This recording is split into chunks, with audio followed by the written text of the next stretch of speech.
So to get the stage back into position, we press this. It's the eye icon, also known as the checkpoint icon. Let's set up the objective with this control over in the corner.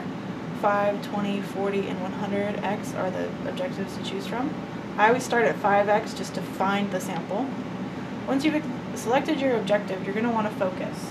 And you can do it either by the fine and coarse focus knobs that are actually attached to the microscope, or you can use the focus toggle here, which can move it up and down. And this is all controlled by the computer.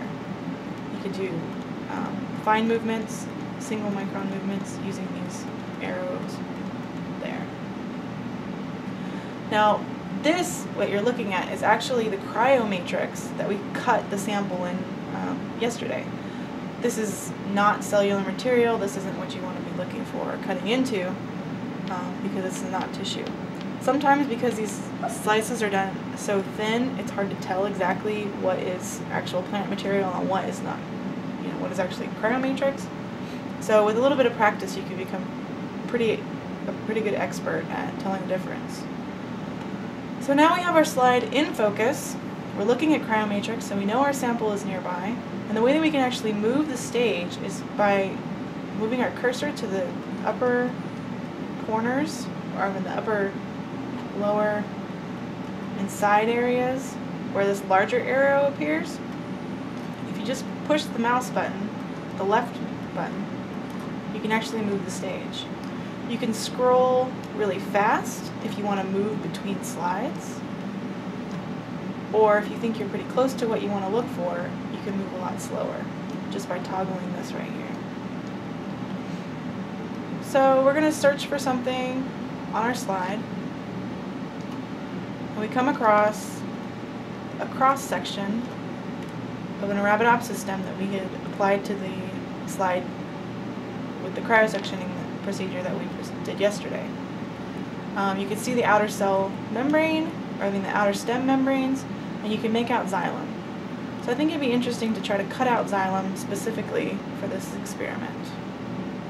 Once we have it in sight, it's best to center,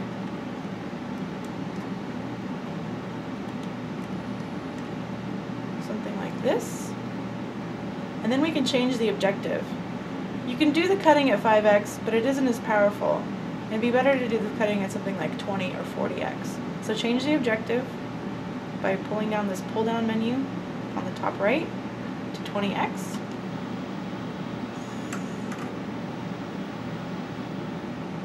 Now it's going to go out of focus a little bit, so you can use the fine focus knob that's actually attached to the microscope to get it back into focus. Or again, you could use the arrows on screen.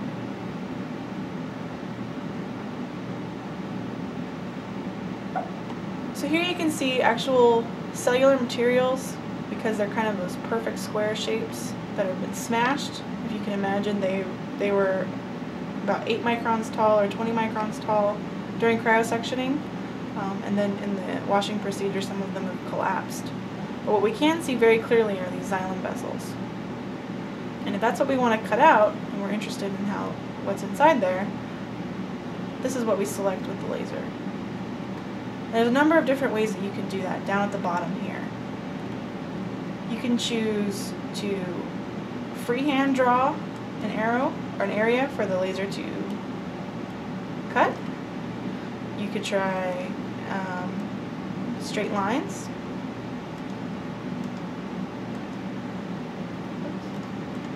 Like that. Or you can have pre-selected shapes, squares, circles, or the auto cutting circles like this.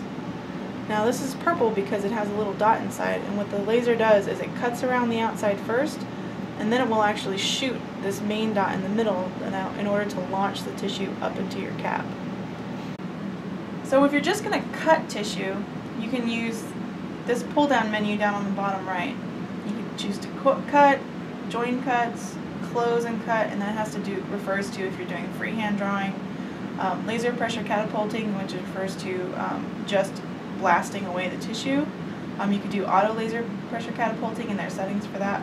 But one thing that I really like is the close and cut plus auto LPC. And what that does is it gives you the option to draw something freehand, like this. And what that's going to do is automatically close whatever drawing you make. So if you're not exactly to the edges, it'll close it. And then it will fill it in with these blue dots. And the blue dots represent where the laser will just blast away so that you can launch that area of tissue up. You'll notice that I drew a little bit outside of the area of xylem because we wanted to be careful because the area where the laser actually burns is a little bit bigger than the thickness of this line. Now for the best tissue extraction from the slide, it actually helps to move up to a higher objective. So I'm going to go up to the right hand corner of the screen, pull down the drop down menu for lens, and select 40x, and the computer will automatically change over to 40x. It will still have our tissue relatively close in focus, and I'm going to just kind of move it up a little bit so it's clearer.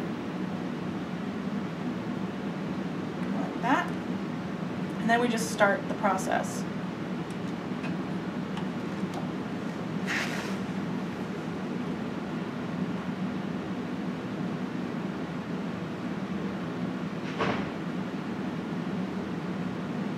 You can see the laser's actually kind of burning away or blowing away tissue in the way.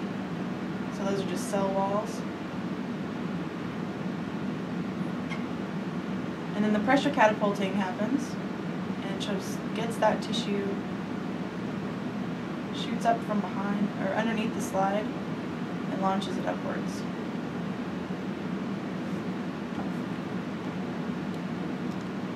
If we go back to 20x, you can see all those out of the way. You can see pretty clearly where our xylem used to be. Now this is why we put a special designed tube over the top, and then it will launch that tissue into the tube. So now we've selected some more xylem that we're interested in. We've selected the close and cut plus auto LPC, or auto LPC if we're using a predetermined shape. We're going to select our freehand draw and draw around our area of interest. Remember not to get too terribly close because it will damage those cell walls that the laser comes into contact with. It automatically closes and fills it in with the pressure catapulting dots. Change our objective to 40x. And you could do your outlining in 40x. That's not a problem. It's just easier for me to find things at 20x. Get everything a little bit better focus so that you know you're on the right plane, and start the launch. Now before you start the pressure catapulting and cutting, you want to get your cap into place. So hold down the load button, and you can see it'll be kind of a different color because there's that clear cap over the top. If this was an opaque cap, it's going to block the light that goes down through the microscope, so the screen becomes black and you can't see anything. So we just start the cutting and pressure catapulting like this.